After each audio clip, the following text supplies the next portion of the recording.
cooked flavor compared to cold-pressed juice. Surprisingly, this tends to taste fresher. Both methods can yield excellent juice for jelly, so the choice depends on the desired flavor and quality.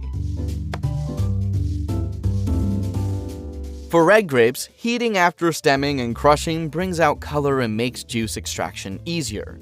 Typically, grapes are heated to about 145 degrees to 160 degrees Fahrenheit for 5 minutes.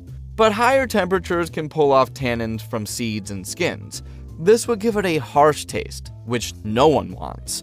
Then there's apple juice. When apples are pressed without heating, a bit of ascorbic acid or vitamin C is sprayed onto them.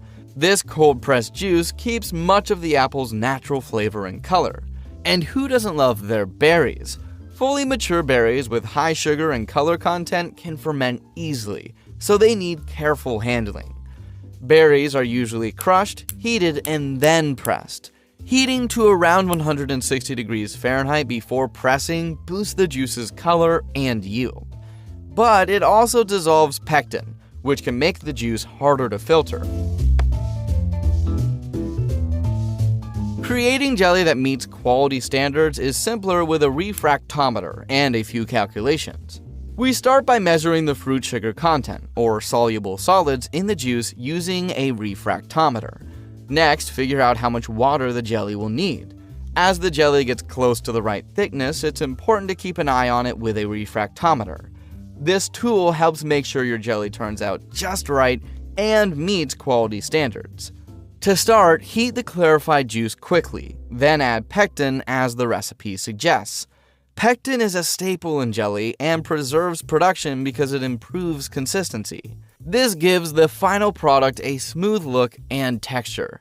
And thanks to pectin, jelly making doesn't need long cooking times. When adding pectin, stir vigorously and add it slowly to the warm juice. Keep the temperature between 170 to 180 degrees Fahrenheit. This range is key. At the boiling point, sugar dissolves faster than pectin. Now, this is a problem because it can lead to stubborn clumps. To avoid this, mix some sugar with the pectin first. Once the pectin is fully dissolved, add the rest of the sugar and bring the mix to a boil. For jelly, refined cane or beet sugar is usually the top choice, but sometimes glucose syrups are mixed in because they're less expensive. They also reduce the need to convert sucrose to invert sugar through boiling. Invert sugar helps prevent crystallization in high solid jellies. Crystallization rarely becomes an issue in products with less than 68% solids, so these ingredients keep the jelly clear and smooth. Boiling is a key step in making jelly. It concentrates the sugar to the level needed for gelling. But avoid overdoing it. Boiling too long can reduce both flavor and color.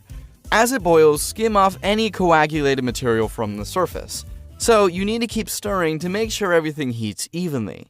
Boiling continues until the jelly reaches the right consistency. Traditionally, the sheeting test checks this. If the liquid drops from a spoon like syrup, it's not ready. If it starts to thicken and breaks off the spoon, it's done. While helpful, this method can vary with different juices, so it takes practice. A more accurate way to check is with a refractometer.